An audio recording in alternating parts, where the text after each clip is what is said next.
One of the most frustrating medical systems to navigate is the mental health system. And this is coming from someone who has worked in and navigated the medical system for endometriosis and currently for stage 2 breast cancer.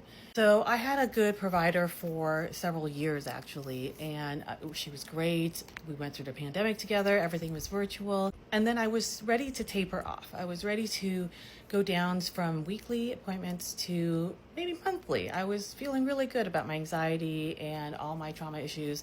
She got a different position at a different hospital system and has since then been so hard to get a hold of. At first it wasn't such a big deal, but then of course months later to last month I was diagnosed with stage 2 breast cancer. And now I really need her, and it's just been difficult coordinating. Either she doesn't show up or she proposes a time and I can't make it, and it takes weeks to get an email back and forth. And I realized the other day that I was provided with a lot of information and resources from my cancer center, and I would encourage you to look through all of that information. There is mental health care that you can access through your cancer care provider. Unfortunately, that takes a long time to get an appointment too. I had to get a referral from my cancer care team, and then I had to wait for a phone call. They called me today, but I'm not going to have an appointment for 23 more days.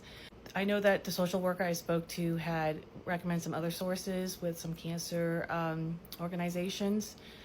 The message is don't wait too long, and mental health care is part of your cancer care treatment.